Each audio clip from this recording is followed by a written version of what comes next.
কথায় আছে এক দেশের গাড়ি আরেক দেশের বুলি। তো এটা আমরা সবাই জানি। এই কথাটা কেন বললাম?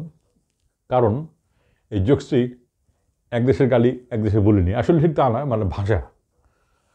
তো 1971 সাল, সেই সময়ের একটু গল্প। তো পাক হানাদার বাহিনী তো গিয়েছে বাজার করতে।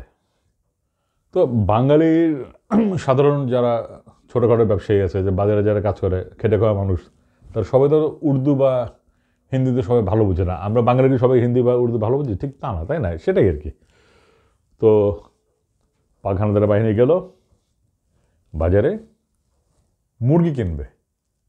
তো মুরগি দেখছে, মুরগি দেখাশোনা করে 4টা মুরগি এক সৈন্যর, মানে পাক বাহিনীর সৈন্যর 4টা মুরগি ভীষণ পছন্দ হয়েছে। তো মুরগি পছন্দ করে 4টা মুরগি হাতে তুলে নিল, নিয়ে বলছে বহুত আচ্ছা হে, তো বাতাও ये 4 মুরগা কিতনা হোগা। তো বাঙালি সহজ সরল মুরগির ব্যবসায়ী, সে কিতনা হোগা সেটা বুঝে নাকি। তার সহজ সরল উত্তর, স্যার 4টা মুরগির 4টা হোগা।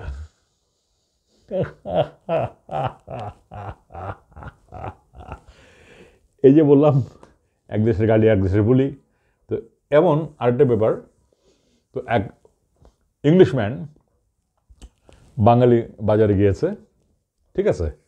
বাঙালি বাজারে গেল, তো গিয়ে তো সাধারণ, মানে সে তো আর মানে সাধারণ যে বিক্রেতা বাজারের তরকারি বেচে বা মাছ বিক্রেতা, ইংলিশম্যান সে ব্রিটিশম্যান, সে মাছ কিনবে।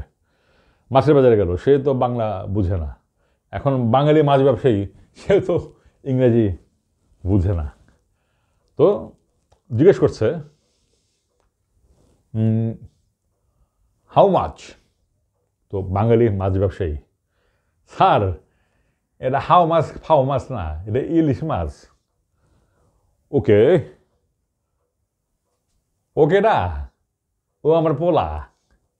আইসি আইসি যখন বসেন চা নাস্তা খান। দর্শক বুঝতে পারছেন, মানে ভাষা না বুঝলে কী হয়।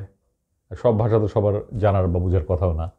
তো এই হলো ভাষা নিয়ে আমার আজকের কিছু কৌতুক।